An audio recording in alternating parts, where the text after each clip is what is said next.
great rabbis of yesteryear. Now, we're around the 28th, 29th of Kislev, according to different opinions, marks the Hilula of a really great rabbi. His name was Rabbi Avraham Meyuchas Z'tl. He was born in the English year 1718 and passed away in 1767. He was approximately, I believe, 49 years of age at the time passing. According to one source, it was 20th of December. But one place said 28th of Kislev or 29th of Kislev, but be it as it may, he was a really, really great rabbi. He will become a great judge, a Diyan in himself, a great Kabbalist, and the author of various different Torah books, including Sadeh Haaretz. Let's explore a few of the highlights of the great rabbi's life. Now, he was born actually in Jerusalem to Rabbi Shmuel, which is from the famous Mishpachat Miuchas family, which actually came, I believe, to the land of Israel after the Spanish Inquisition.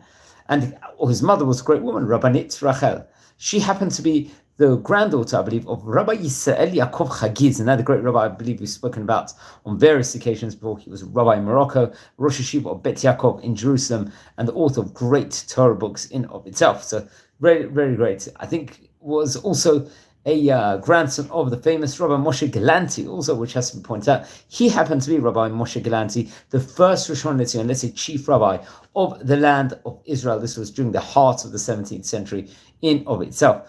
And it's actually interesting. Maybe we'll dedicate at one specific stage in time a video with regards to the greatness of the Miuchas family, the dynasty in of itself, which is going to definitely be something very, very important to do.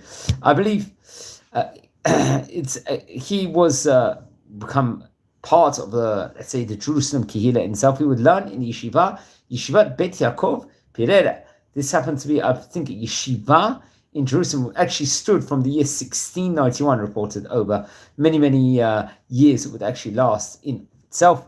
And I think it had the connection, if I'm not mistaken, through its founder, the famous Gvir Yaakov Pereira, or from Amsterdam, if I'm not mistaken. And he would learn over there under great rabbinic auspices, especially Rabbi Yisrael Meir Mizrahi, another great rabbi we've spoken about before. He happened to be the author of the Sheilot and Shuvot booklet of the Pri Haaretz, which has to be, and he would also learn under auspices of Rabbi Yitzchak HaKohen Rappaport, another rabbi we've spoken about on various occasions before. He was from Izmir and become a great rabbi in Jerusalem, and he would also become a Rishon LeZion. He actually happened to be, I believe, if I'm not mistaken, the first, at that point in time, was a Sephardic position, but he was an Ashkenazi that took a Rishon LeZion position, which I believe was the first time in of itself. And he would get married himself to his wife, Rabbanit Jamila, if I'm not mistaken. I believe it very, very interesting. And I think it was the daughter, she happened to be the daughter of Rabbi Tuvia Kohen, who happened to be, another name could be called Rabbi Tuvia Katz. Very, very great people. He passed himself in the year 1729, and he was a doctor in of itself and a great author of an encyclopedia. Rabbi Tuvia Kohen happened to be. So maybe we should speak about that later on. He was a rabbi of a really star-studded, let's just say, incredible Talmid Chacham, Rabbi Yom Tov El Nekaveh. And I believe we actually dedicated a video with regards to Rabbi Envekener not so long ago, I believe it was. He himself was a great rabbi, I think, in the Kushkonjok, if I'm not mistaken, and also in Istanbul, the latter. Okay, so he wrote great books, Rabbi Avraham Meyuchas, with regards to Jewish law, halacha, on the Talmud, the Gemara, in of itself, and Kabbalah. And he would become the judge in the Bet Din of his brother, I believe. The famous Rabbi Raphael Meyuchas would later on, at one stage, become a Rishon LeZion, a chief rabbi. In fact, Rabbi Raphael Meyuchas, I believe, was the 10th chief rabbi.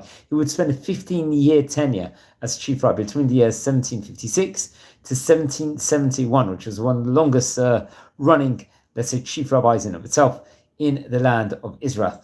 Okay, so he, that's also, and I think he began to lose some of his eyesight, if not a lot of it, I think at the age of 40, if I'm not mistaken. He passed away, according to one opinion, Chavchet Kislev, and according to another opinion, Chavtet Kislev, in Hebrew, Heitav Kuf Chavchet, and he was buried in the famous Har HaZeitim Beroplot, Mount of Olives Beroplot.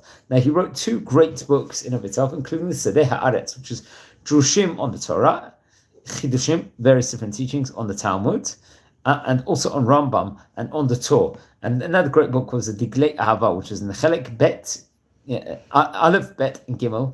And I think it was Perush of the Sefer of the Etz Chaim. And I think it was actually published with the help of the Otzar Hachma, if I'm not mistaken. Now, passed away in English in 1767. He was one of the great rabbis of Yeshivat Bet Yaakov in of itself. He was about 49 years of age at the time of passing. And don't forget to light candles in the great rabbi's memory. We are a community, friends. We're learning about a lot of the great rabbis of yesteryear. Please subscribe to the channel, like the videos. Let me know if you happen to be related to any of these great Rabbanim who we are speaking about. I would love to hear more. Wishing you blessings from Israel. Take care and have a great night and happy Hanukkah.